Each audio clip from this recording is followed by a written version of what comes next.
ও বাস্তব খলনায়ক, ইয়ে তো ফিল্মও খলনায়ক। আমার ছোট ভাই মনোহর সেন ডিপজল আমাকে বলেছে, সম্পত্তিতে কি করবা যদি তোমার সন্তানই না থাকে দুনিয়াতে। আমাদের বলা হয়েছে আমাদের 500 কোটি টাকার আর সম্পদ আছে, ওরা এইটা জবরদস্ত করে খাচ্ছে। মনোহর সেন ডিপজল খলনায়ক। ও আমাদের 40 বছর ধরে, আমার বাবা মারা গেছে 40 বছর ধরে আমাদের সম্পত্তি জবরদস্ত করে রাখছে। এখন আমাদের কোনো কিছু বুঝায় দেয় না। এই জন্য আমরা এতদিন সহ্য করে এখন আমরা আইনের নিছি। আমার আপন ছোট ভাই ডিপজল খলনায়ক, ডিপজল ও বাস্তব খলনায়ক, ইয়ে তো ফিল্মও খলনায়ক। ও জবরদস্ত করে রাখছে। এই 3 ভাইকে নিয়ে আসা পরে আর বাড়িতে এক বড় ভাই তো মারাই গেছে। করোনা বা যে কোনো ভাইরাসের এগেইনস্টে ফাইট মানি ব্যাকট্রলের লেফট রাইট। দীপনগর আপনার ইয়েতে, আর হলো আপনার নূর পাম্প, আর আপনার কলামপুর পাম্প, আর আপনার এশিয়া হল, এগুলা সব আমাদের সব ওরা লুটপাট করে খাচ্ছে। আমাদের 500 কোটি টাকার আর সম্পদ আছে, ওরা এইটা জবরদস্ত করে খাচ্ছে। আমরা এই উন্নতি করছি যে আমরা আইনের ব্যবস্থা নিয়ে আমরা যাব। ওরা তো নিজে থেকে দিল না, এই জন্য আমরা আইনের ব্যবস্থা করে যাচ্ছি। অনেকবার বলা হয়েছে, বড় ভাই বেঁচে থাকতে বলা হয়েছে, মা বেঁচে থাকতে বলা হয়েছে। এখন আমাদের দেওয়াল পিঠ ঠিক গেছে। আমরা এখন ছেলে মেয়েকে কিছুই বুঝাতে পারলাম না।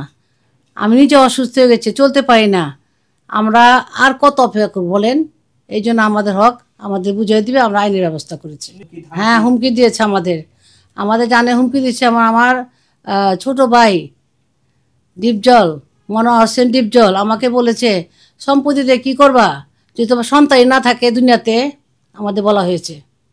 আমরা যখন সম্পত্তি চাইতে গেছিলাম, ও আমাদের সরাসরি কথা বলেছে যে সম্পত্তিতে কি তোমার সন্তান যদি দুনিয়াতে না থাকে, তাই এটা কেন? কতদিন আগে এটা প্রায় 5 বছর হবে। হ্যাঁ, অনেক যোগাযোগ করছি, ফোন দিচ্ছি। আমাদের হক বুঝাই দাও ভাই, যা দাও তোমরা, যা দাও তাই খুশি নিব। আমরা 5,000 কোটিও চাই না, 5,000 পাই কিছু চাই না, 100 কোটিও চাই না। আমাদের শুধু 5,50,000 খুশি দিয়ে দাও, তাইলে আমরা খুশি। আমি নিজে বলছি, আমি বড় বোন, আমার 3 বোনে নিয়ে গেছি, আমি নিজে যা বলছি। ও আমাদের এই সরাসরি কথা বলছে। ওরে নিজে ডিপজল, মনোহর সেন ডিপজলকে নিজে বলেছি আমি। আমরা 3-4 বোনে গিয়েছিলাম। যার পরে ও আমাকে বলে যে একটা সম্পত্তিতে কি করবা যদি তোমার সন্তান না থাকে দুনিয়াতে। সম্পত্তিটা খারে খাওয়াবা, তোমার সন্তান যদি দুনিয়াতে না থাকে। এটা কি হুমকি না বলেন? এই দেশবাসীর কাছে আমি বিচার চাচ্ছি, এটা কি হুমকি না? এই জন্য আমরা বাধ্যগতভাবে আইনের ব্যবস্থা নিয়ে আমরা মিডিয়ার করে যাচ্ছি, যাতে আমাদের সন্তানদের কোনো কিছু ঝুঁকি না হয়। আমাদের জানের ওর সন্ত্রাসী, ও আমাদের কিছু একটা করতে পারে। ঠিক আছে, আমাদের জানের ভয়ের জন্য আমরা গিয়েছি, আইনের আশ্রয় নিয়েছি।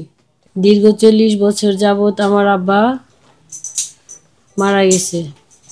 তো আমাদের সম্পত্তি অরিসূত্রে আমরা মালিক। তো আমাদের সম্পত্তি আমার ভাইরা 3 ভাই খাচ্ছে। তো আমাদের এই সম্পত্তি আমরা অধিকার পাইতেছি না, এর জন্য আমরা মামলা দায় করেছি। তো আমাদের জজ কোর্ট থেকে আমরা রায় পেয়েছি, এই যে আমাদের রায় পেয়েছি যে আমরা সমস্ত সম্পত্তি পাবো।